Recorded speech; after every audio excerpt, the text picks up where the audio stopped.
A guy just wrote a criminal's name in his notebook, but the next moment, that very criminal dropped dead mysteriously exactly as described in the notes. To understand how this happened, we need to start with a boy named Light. Light was everyone's idea of a perfect student. He could even rank first in nationwide exams, but deep down, he was incredibly introverted. As violence and crime kept spreading across society, he grew more and more convinced the world was rotten and boring. Then one day, a black notebook fell from the sky. On the cover, it said, Death Note. Inside, it claimed that anyone whose name was written in it would die. Curious, Light took it home. He studied the rules carefully. To avoid killing someone with the same name, you had to keep the person's face in mind. If no cause of death was specified, the victim would die of a heart attack in 40 seconds. But if you wrote a cause, you could add more details within 6 minutes. The system was so detailed that it intrigued Light. He wanted to test the notebook's power, but he was afraid of actually killing someone and being guilty of murder. Right then, a news report about a hostage situation was airing live. Staring at the kidnapper on screen, Light skeptically wrote the criminal's name in the death note.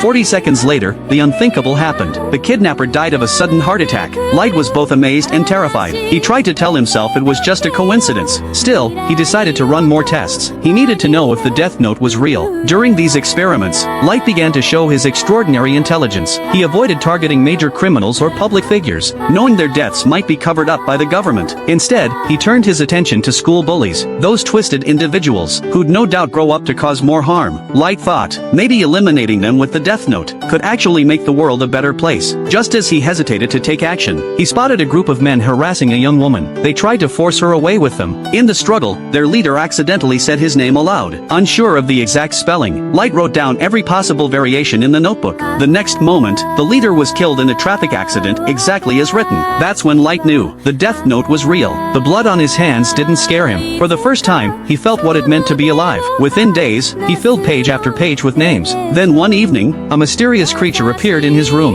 Light was completely freaked out. It introduced itself as Ryuk, a Shinigami, the original owner of the death note. Light asked about the cost of using the notebook, saying he'd been waiting to meet Ryuk. He wanted to know the price of this power, but Ryuk told him there were no side effects for the user. The only catch? After death, you don't go to heaven or hell. You just get written into another notebook. Light asked why Ryuk chose him. Ryuk shrugged. He hadn't. He just dropped the death note out of boredom, and Light happened to pick it up. That word boredom struck a chord with Light. After testing the notebook on 2 people, he began to question whether he had the right to judge others. But then it hit him. This decaying world needed saving, and he had the death note. Maybe he was meant to be the one to tear down a corrupt system, so he kept writing name after name. He wanted every criminal to know a righteous enforcer was out there, and he wouldn't stop until evil was gone. But then Ryuk asked a chilling question. If the world became full of only good people, wouldn't that make Light the worst person left? If you had a death note, what would you do with it?